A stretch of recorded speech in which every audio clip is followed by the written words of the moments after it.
Hi, I'm Lucille. At our family BBQ, while everyone passed potato salad and smiled for pictures, my sister looked me dead in the eye, smirked, and said, "Time to move out." They laughed. But none of them knew I already owned the house.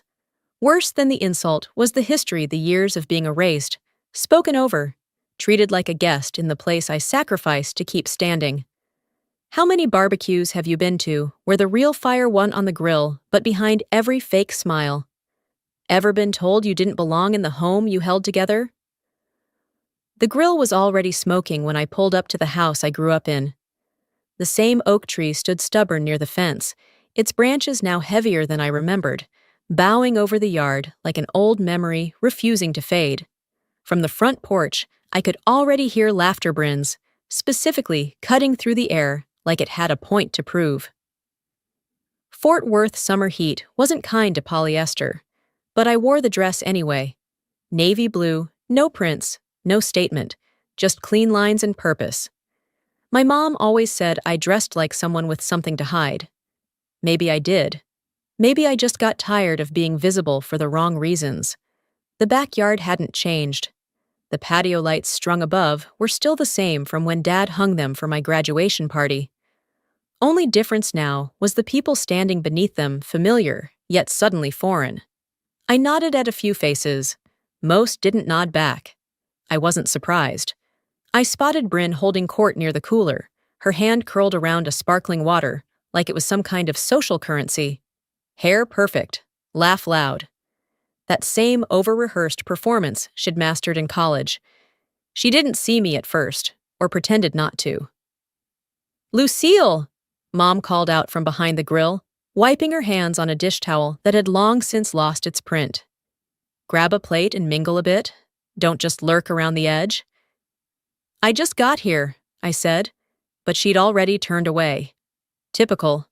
Delphine stood off near the side fence, arms crossed, eyes tracking everyone like she was guarding the place. She wasn't staff anymore, but no one ever really told her to stop showing up for things. Part of me was grateful she still did. I eased toward the drink table, eyes scanning the crowd. People laughed, talked, passed paper plates in judgment. I caught Bryn's glance. She smirked. "Lucille," she said, loud enough for a few heads to turn. "Glad you could join us. So have you found your own place yet, or are we still living the teenage dream?" A couple guests chuckled. One of Bryn's friends from work, I couldn't remember his name, looked me over like it just spilled mustard on a white shirt. My fingers tightened around the plastic cup I hadn't even filled yet. I could feel the heat crawl up my neck, but I didn't move. Didn't give her that satisfaction. "I own the dream," I said calmly, "and the land it sits on." She blinked just for a split second. Then the smirk returned, glossier than before. "Sure, Lou. Keep telling yourself that." I didn't respond. I just moved on toward the table, toward the name tags. Someone thought they were clever. Or cruel. Probably both. Mine read, "Lucille Resident Mooch." I stared at it for a long moment. A few guests snickered. Bryn shrugged like it was harmless fun. "Come on," she said. "We all know it's a joke. Lighten up." A woman I didn't recognize leaned over to whisper to her husband, "Wait, she still lives here?" I peeled the sticker off slowly, folding it once, then again, before sliding it into my pocket. Not out of shame, just a reminder. People forget screenshots. They remember how silence made them uncomfortable. I took my plate and sat on the far end of the yard, away from the cluster of white folding chairs. The ribs were dry. The coleslaw too sweet. Everything tasted like trying too hard. A breeze moved through the yard, and for a second, I let myself slip backward into memory dad, coughing in the living room while I heated soup in that same old microwave. Me carrying his weight, literally and metaphorically, while Bryn posted filtered family photos on Instagram from 4 states away. They called it duty when I stayed. I called it love. Now they call it dependency. I call it silence they never earned. Delphine passed by, handed me a napkin without a word. She looked down at the folded name tag in my hand, raised an eyebrow, but said nothing. She didn't need to. Let her smirk. Let them all sip and laugh and congratulate themselves. I didn't come for the food. I didn't come for the family. I came because I brought something stronger than comebacks, and it was folded neatly in my purse. Later, as the sun dipped and the citronella candles fought a losing battle with the Texas mosquitoes, I walked toward the back corner of the yard. From there, I could see the whole spread guests mingling, kids chasing each other barefoot, Bryn posing for someone's photo like she was being paid to look unbothered. She lifted a glass to toast something or someone.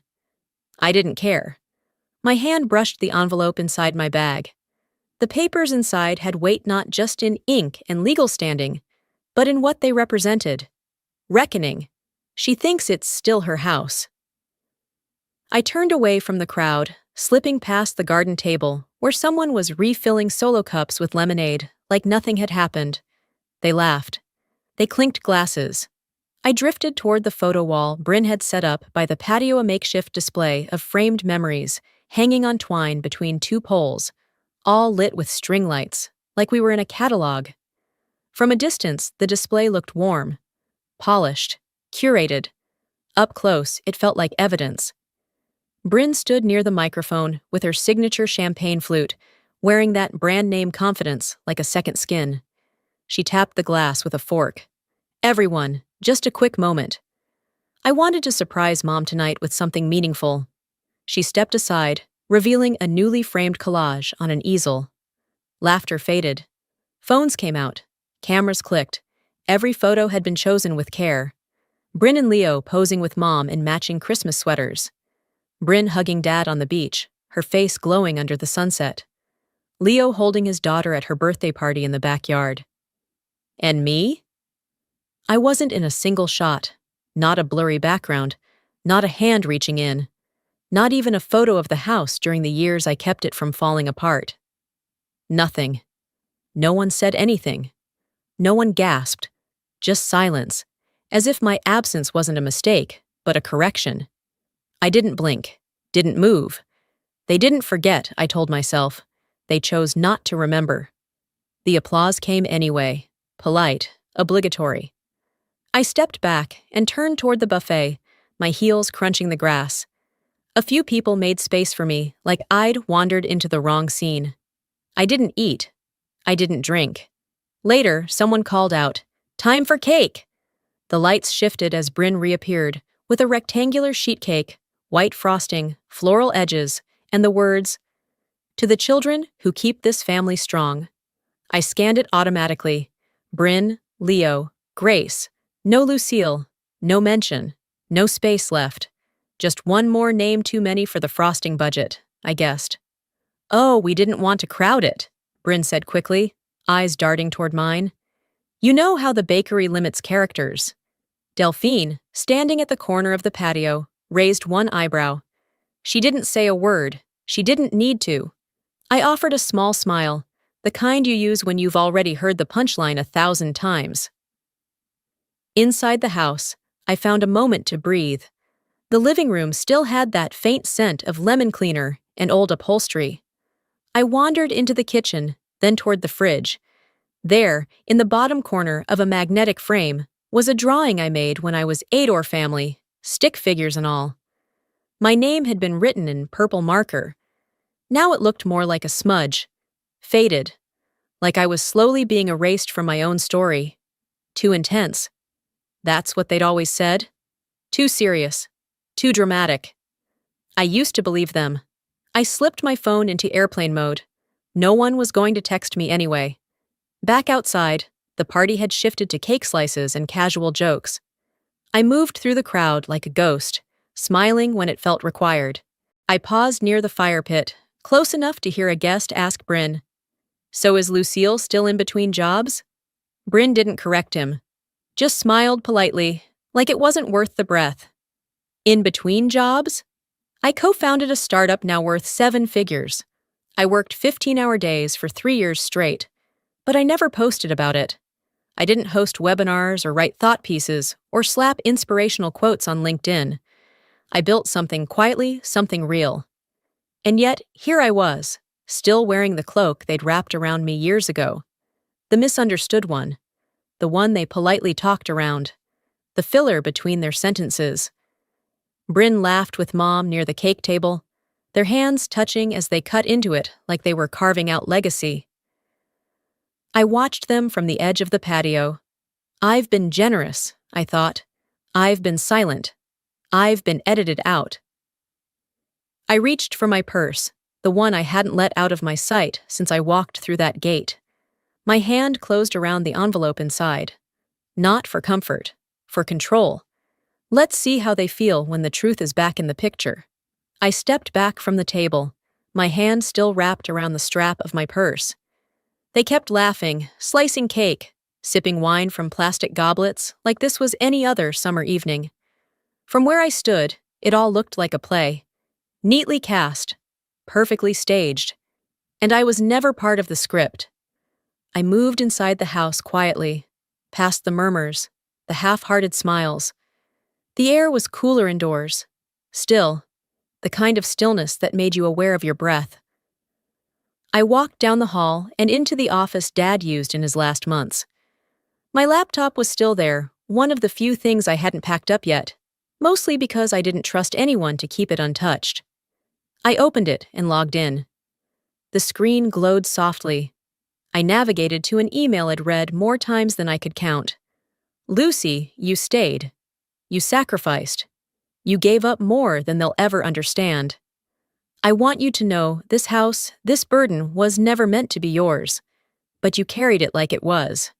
I can fix what I let slide. But don't let them erase you, not again. Love, Dad. I sat there, reading it one more time, letting his words steady me. It wasn't validation I needed, it was clarity. His voice reminded me that my silence hadn't been cowardice. It had been grief. A long, heavy, aching grief I hadn't known how to speak out loud. Back outside, the sun had dipped a little lower. The golden light stretched longer across the grass. I was on my way to refill my water when a small hand tugged at the hem of my dress. "Why don't they like you?" my niece asked. Her face was tilted up, honest and unfiltered, holding none of the venom the adults passed around like wine. I crouched to meet her eyes. "Sometimes," I said softly, "grown-ups don't understand kindness until they lose it." She nodded as if she knew exactly what I meant. That stung more than anything Bryn had said all night. I gave her a quick hug and sent her running back toward the cornhole boards. I turned toward the side of the house, toward the garage. I hadn't been in there all evening. The smell of old tools and dust met me as I pulled the door open. Light from a bare bulb buzzed overhead.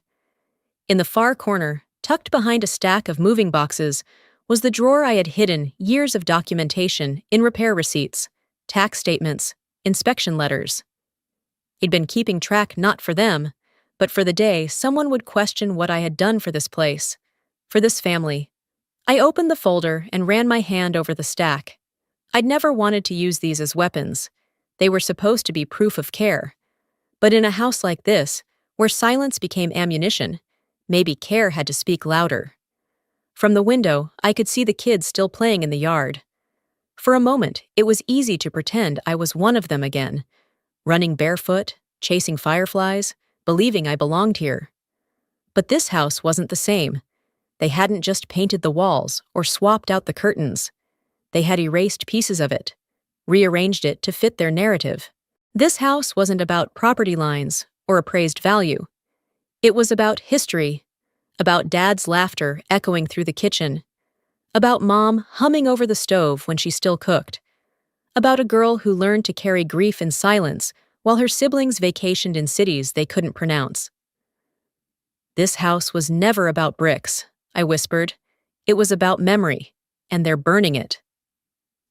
I took a breath and pulled out my phone. A single text. "Be ready to move. This ends tonight." My lawyer responded within seconds. "Standing by."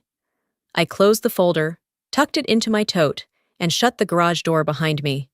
As I stepped back toward the yard, the smell of barbecue lingered in the air smoke layered over sweetness, like celebration rotting at the edges. No one noticed I had disappeared. No one noticed I'd returned. Perfect.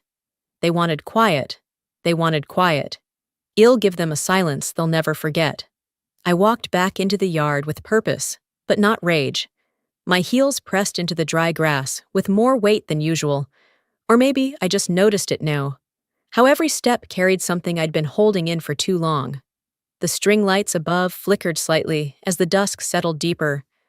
The party hadn't changed much. Same clusters of people. Same half-interested conversations. But I had changed. I wasn't just present, I was watching. Calculating.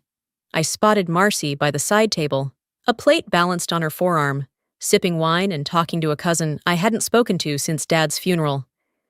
She caught my eye, offered a soft smile, and waved me over. "Hey, Lou," she said, her voice genuinely warm. "Didn't expect to see you tonight." "I wouldn't miss it," I replied, slipping a thin folder from my tote and handing it to her as casually as if it were a birthday card. "You work in real estate, right?" Marcy nodded, brows raised. "Sure do." "Why?" "Take a look." She flipped through the pages. Receipts, invoices, dated correspondence, all tied to the house.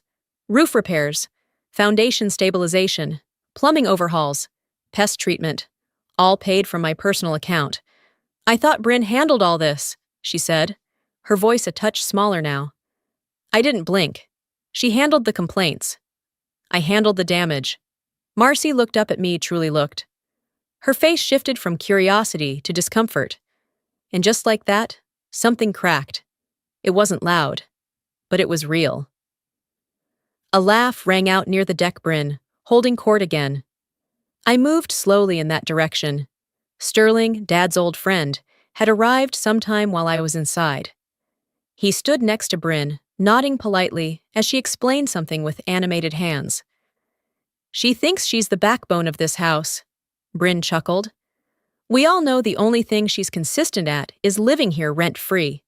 Sterling's expression didn't change, but his tone cut the air clean. "Your dad told me this house was meant for Lucille," he said. "Only one who stayed. Only one who showed up when it counted." The group around them went still. Bryn froze for half a beat, then smiled too wide, too stiff. "Sterling, that's sweet, but Dad said a lot of things when he was on meds." "He said it before he got sick," Sterling replied. Then he walked away, leaving her standing there with her smirk half melted. I didn't interrupt. I didn't thank him. I didn't have to. He remembered what they'd tried so hard to erase. The whispers began to weave through the yard like slow-moving smoke. People were talking quietly, carefully, but talking. I passed two cousins murmuring about the folder Marcy still held. Another uncle tilted his head when he saw Sterling disappear into the house. I didn't need to fan the flames. I just needed to let the truth breathe. Across the yard, Bryn's laughter started sounding thinner. Her gestures became sharper, more performative. She tried rallying the energy again, bringing Mom into another story about how she coordinated the whole event. But now, the eyes around her weren't shining with admiration. They were searching, weighing. I stood at the base of the porch, fingers brushing the banister. I remembered when I was 9 and scraped my knee right on that step. Dad carried me inside, humming some off-key tune I hadn't heard in years. Everyone had panicked, except him. They said I was too sensitive, that I needed to toughen up. But now I could see it clearly. I wasn't the fragile one. I was the one who noticed when something was cracking beneath the surface. Dad once told me, after a particularly rough week, "You're not the problem, Lucy. You're just the only one who won't pretend the roof isn't leaking." And now, for the first time, it wasn't just me who saw it. As the crowd thinned near the drink table, Bryn appeared by my side, her voice low and tight. "Are you seriously trying to ruin this night?" I turned toward her, measured and still. "I'm not trying," I said, meeting her stare without blinking. "I am succeeding by telling the truth." She inhaled sharply, lips parting like she had a comeback locked and loaded, but she didn't fire it. Instead, she stepped back, heels catching slightly in the soil, and walked away without another word. She walked away, but I could feel it for the first time. She was the one unraveling. I walked back toward the folding tables, ignoring the low hum of Bryn's voice behind me. People were starting to glance my way more often now, not out of politeness, but curiosity. Something had shifted. They could feel it, too. I grabbed a cup of lemonade just to have something to do with my hands and kept my eyes on her across the lawn, like a chess player watching a piece she already knew would fall. The sun was dipping low, throwing longer shadows across the yard. I found a moment of quiet near the edge of the house, where the fence blocked the wind. That's when I saw Delphine. She stepped around the corner, moving like she had something to say but didn't want an audience. She reached into her handbag and pulled out an envelope. "He told me to keep this," she said, her voice low, steady. "Said it was for you. For when you needed it." I opened it slowly. Inside was a scanned copy of an old deed draft and a short notarized letter from my father, dated 6 months before he passed. It was never filed, but the message was clear. Lucille is to inherit the house. She's the one who stayed. She's the one who kept it standing. Delphine didn't linger. She gave me a look that said, "Now it's yours to carry," and slipped away like smoke. I folded the papers and tucked them into the inside pocket of my purse, where the others waited. The weight felt different now, less burden, more ballast. Back at the drink station, I heard Mom chatting with one of the neighbors. I wasn't trying to eavesdrop, but some sentences don't ask permission to be heard. "Well," Mom said with a laugh, "technically the house is in Lucille's name, but Bryn likes to act like it's hers." The neighbor let out a surprised chuckle. "Oh?"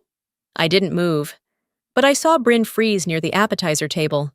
She turned fast, too fast, stepping into the conversation before Mom could add anything else. "That's not what she meant," Bryn said quickly, her voice rising just a little too much. "It's a figure of speech." Mom blinked, confused. The neighbor just nodded slowly, holding her glass like she suddenly wasn't sure if she wanted another sip. I made my way toward a group of cousins gathered near the grill. Their conversation died down when I approached, but I didn't take it personally. "Not anymore." "You know," I said casually, "I just got the HVAC replaced last fall. Cost a fortune, but it was overdue." One cousin raised an eyebrow. "I thought Bryn handled all that?" I shrugged. "She handled the menu. I handled the mold." That got a quiet laugh. Someone else asked about the roof, and I answered without bitterness, just facts. For the first time, they listened. "I never knew," one said. "No one ever asked," I replied. Bryn must have sensed their grip on the narrative slipping. She raised her voice suddenly from across the yard, holding up her wine glass like it was a beacon. "Let's all raise a glass to Mom for holding this family together through everything." A few people clapped. Less than before. I caught someone glancing in my direction mid-toast. Another fiddled with their phone. Even Mom looked unsure whether to smile or scold. Bryn kept talking, pouring honey over her own voice, trying to recapture the crowd. But the air was different now. People weren't nodding. They were noticing. I walked past the grill, headed for the patio steps when she cornered me again. "Bryn. Brittle and too bright." "You keep pushing," she hissed under her breath. "And this'll get ugly." I didn't blink. "You should have thought of that before underestimating me." She stared at me like she didn't recognize my face. Maybe she didn't. Maybe this was the first time she'd actually looked at me without trying to flatten me into something convenient. That was the last warning I'd give her. Everything after moved like thick honey slow, deliberate, suspended in tension. I stepped back into the yard just as the porch lights flickered on, washing the space in a soft amber glow. It felt almost staged, like the lighting cue had been timed for a performance neither of us agreed to, but only one of us was prepared for. Except this time, I wasn't reciting lines. I was rewriting the scene permanently. As I made my way past the string lights and half-eaten hors d'oeuvres, I noticed a few of Bryn's colleagues from the firm. They looked away the second our eyes met, suddenly interested in their champagne flutes or invisible dust on their jackets. I didn't bother to smile. I wasn't here to smooth things over. I wasn't here to play nice. I was here for the truth. And the truth had been waiting for this exact moment. That's when it happened. A faint metallic voice crackled through the air, muffled, glitchy, but unmistakable. Everyone around me heard it. Heads turned. Conversations hiccuped and died in midair. The sound was coming from the table near the wine coolers, specifically from Bryn's purse left gaping open, like it had nothing to hide. Corbin's voice. Cold, calculated, caught on record.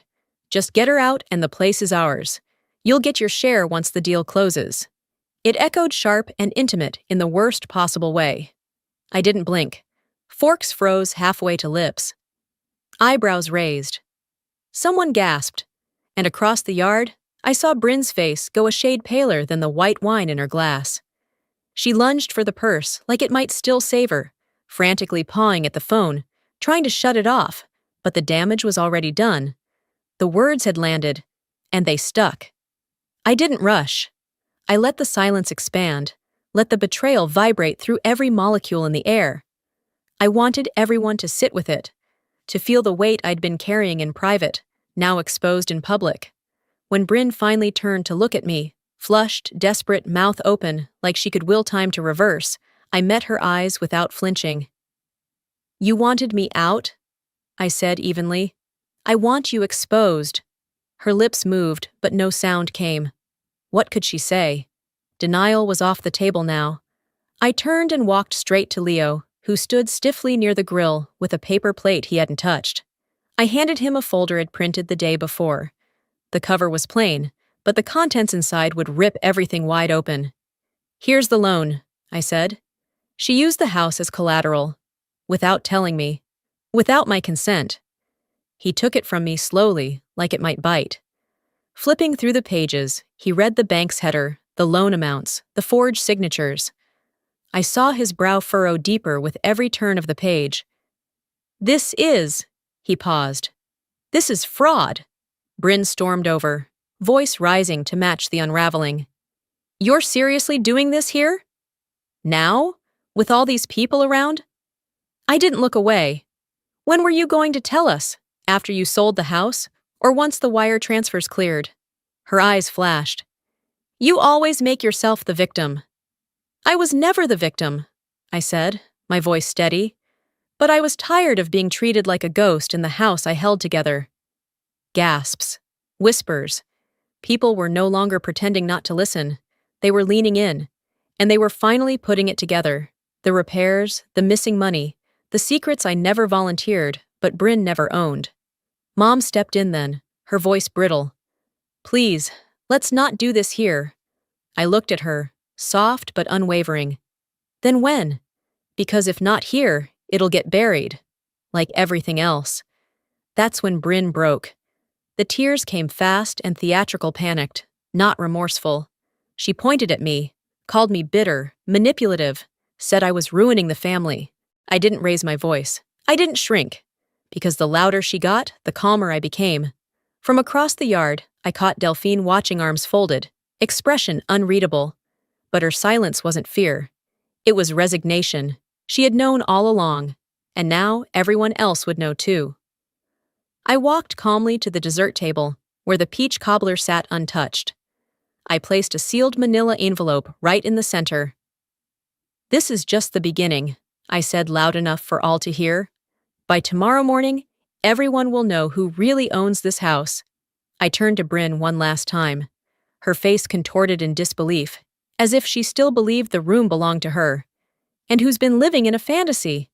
I stepped back from the buffet table, my fingers barely grazing the manila envelope I'd left sitting there, bold as a challenge, like a lit match in a pile of dry kindling, just daring someone to act. The air in the yard changed, dense now, thick with tension. Even the cicadas, relentless all evening, had gone quiet. Maybe they sensed something unspoken, something final. Then came the voice. "So, you're the mooch, huh?" It wasn't loud, just smug enough to draw blood. A man I didn't recognize, some stringy guy with a gelled haircut and too tight collar, probably one of Bryn's work buddies, grinned like he'd said something clever. I didn't blink, didn't flinch. "No," I said calmly, my voice flat. "I'm the reason there's still a roof over this barbecue." A cough broke somewhere in the back. One woman shifted uncomfortably and glanced at her phone, pretending to scroll. But no one laughed. No one came to his rescue. The silence that followed wasn't awkward, it was recognition. Some of them knew, some were starting to. A few moments later, Bryn clapped her hands, desperate to reclaim the spotlight. "All right, everyone, let's take our seats, shall we?" She tried to sound lighthearted, cheerful even. But her voice cracked on the last syllable. She sounded like someone still pretending the house wasn't on fire. People began to move, slowly, awkwardly, all trying to look casual, as if they hadn't just witnessed something split wide open. But I noticed how their eyes never fully looked away from me. Not in fear, in curiosity, in realization. I walked toward the long dinner table. Every place was perfectly set, napkins folded, name cards handwritten in Bryn's looping cursive. But not mine. No card, no chair. Just a mismatched folding seat tucked at the far end near the trash bins, like an afterthought someone regretted. I paused. Bryn's eyes flicked toward me, then away sharp, then cold. She didn't have to say it. She'd orchestrated this. She wanted me invisible. And then Delphine moved. She walked past the cooler without a word, lifted one of the proper chairs from the middle of the table, one with arms, with a cushion, and carried it directly to my side. Placed it right in the center, right in the heart of it all. She didn't say a thing, just met my eyes and gave a tiny nod before walking back to her seat. That small gesture spoke louder than any toast ever could. I sat down. That's when Bryn snapped. "This was supposed to be a peaceful dinner," she barked, arms flailing slightly, as if she could fan the flames back into smoke. "A calm, civil evening, and you've turned it into a circus, Lucille." I didn't raise my voice. I didn't stand. I didn't even break eye contact. "No," I said. "It was supposed to be another staged performance. You just didn't expect anyone to pull the curtain back." Her cheeks flushed. Her hands clenched into trembling fists. "You think you're the victim. You always twist things, always make it about you. You're manipulative. You're bitter. You're exhausting." I looked around at the guests. Some had stopped eating, some had never started. Some sat quietly, forks midair, watching Bryn instead of me. The tide had shifted. "You want to talk about exhausting?" I asked. "I paid the back taxes. I handled the permits. I fixed the cracked foundation when no one else wanted to deal with it. I kept this place standing while you curated brunch spots on Pinterest." Bryn stepped forward, reckless now. "You're just a squatter with a grudge." I laughed. Quietly, not out of amusement but relief. "Actually, I'm the legal property owner. The documents are in that envelope." I nodded toward the buffet table. "The deed, the will, the proof. It's all right there." Gasps moved like wind down the table. A wine glass tilted and was caught just in time. Mom stood abruptly. Her voice shook. "Enough, both of you. Just stop. Please. I just wanted one night of peace." I looked at her then. Really looked. Her hair was thinner than I remembered. Her hands trembled when they clutched the napkin. But I also remembered the lullabies. The way she used to hum as she brushed my hair.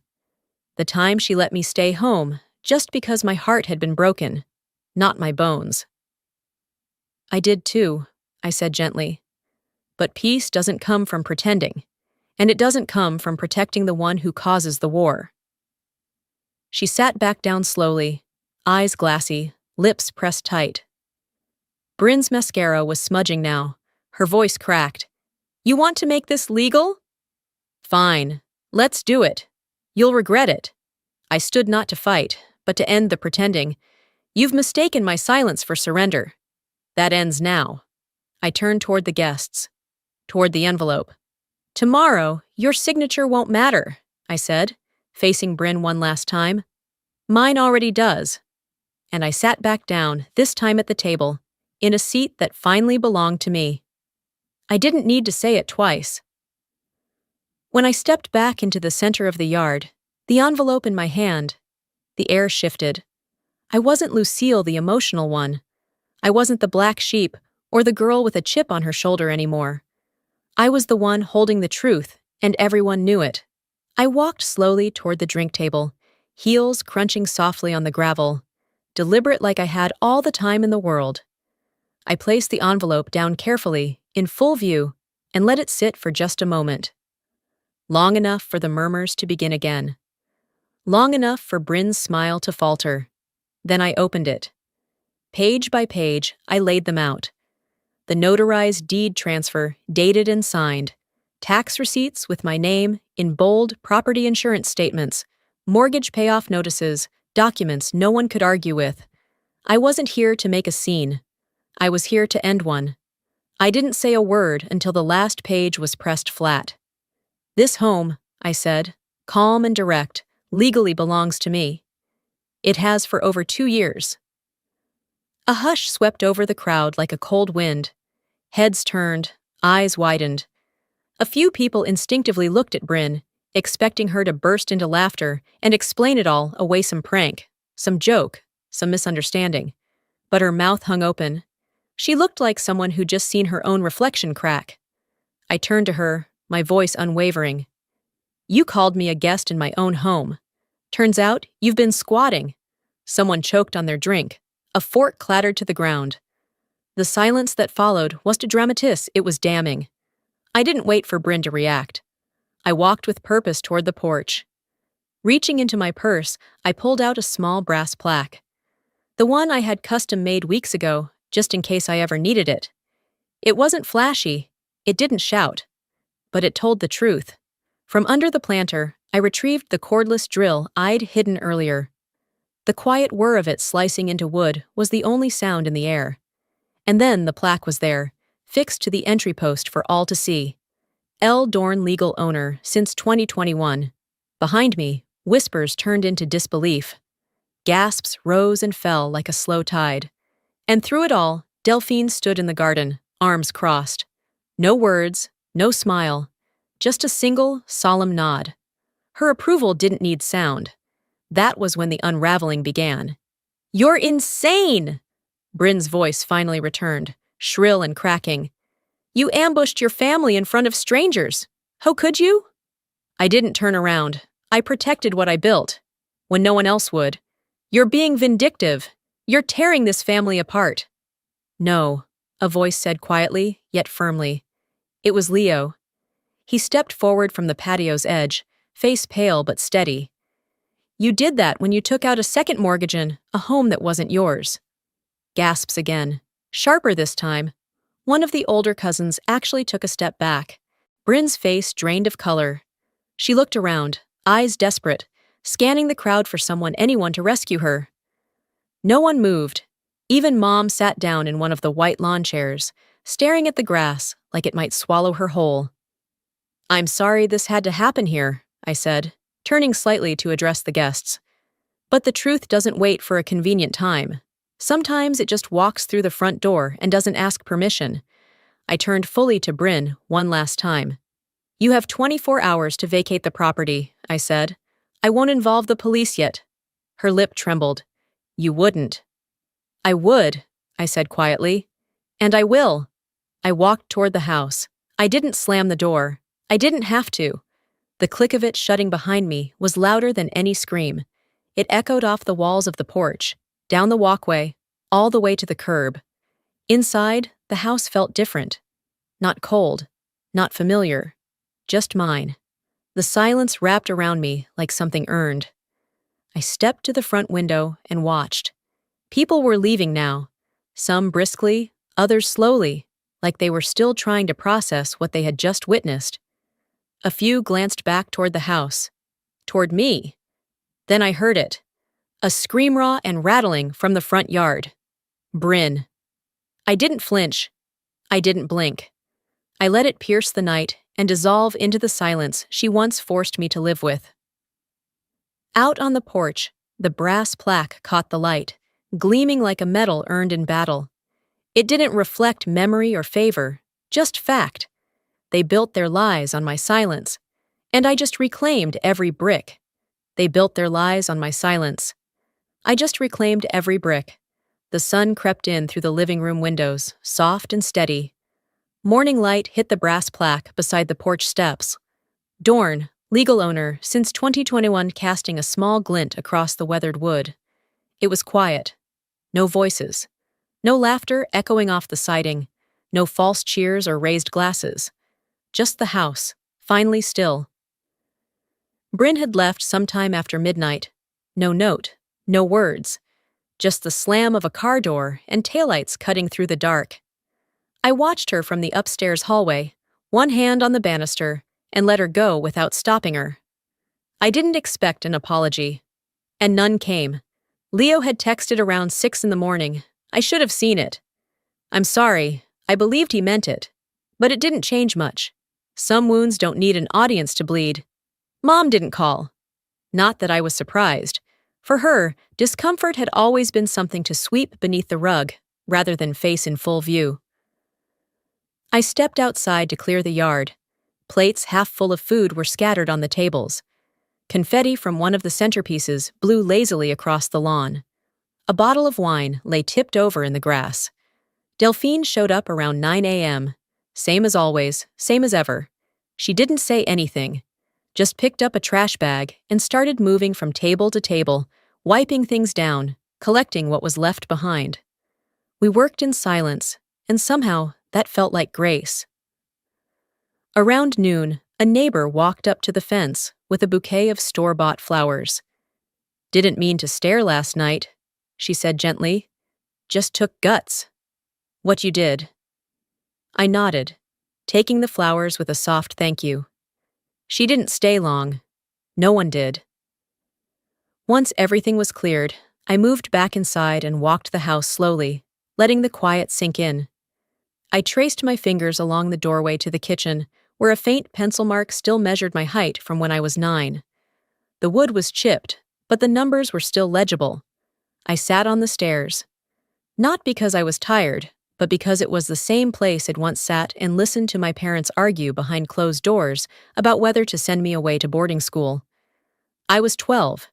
They thought I didn't hear, but I heard everything. They chose image over intimacy. I choose truth. I pulled out an old photo from my desk drawer me and Dad on the front porch, ice cream cones in hand, both of us laughing. It wasn't framed. It wasn't polished. But it was ours. I placed it on the mantel above the fireplace, in plain view. A quiet reminder of what mattered, even now. Later that afternoon, I changed the locks. It wasn't dramatic, just overdue. Then I sent the text. "Mail forwarding is active for 30 days. I will not engage beyond that." It was firm, not cruel. Final, not vengeful. I didn't need closure from Bryn. I needed distance, and boundaries have a way of creating peace when people can't. As the sun began to dip again, Delphine paused in the hallway with a box in her arms. She looked at me, eyes soft but steady. "You didn't win?" she said. I met her gaze. "No," I reclaimed. She gave a slight smile. "You always had it in you." "I don't want a throne," I told her. "Just peace." That night, I made tea and stood by the kitchen window. The yard was clean now, the porch light was on, and across the yard, the swing Dad had hung when we were kids swayed just slightly in the breeze. Maybe one day, I'll pass this house on to someone who knows how to keep it, not just keep people out.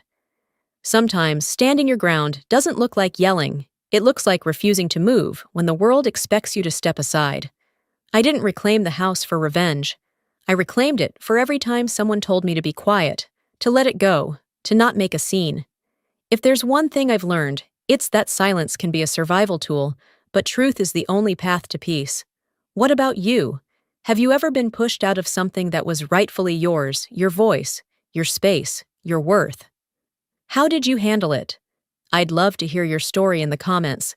If this story touched something in you, type 1 in the comments, or let me know where you're watching from. If it didn't resonate, tell me why your voice matters too. And if you believe in stories that speak to the heart and reflect the real struggles behind family, truth, and healings, subscribe to this channel. More powerful stories are coming your way,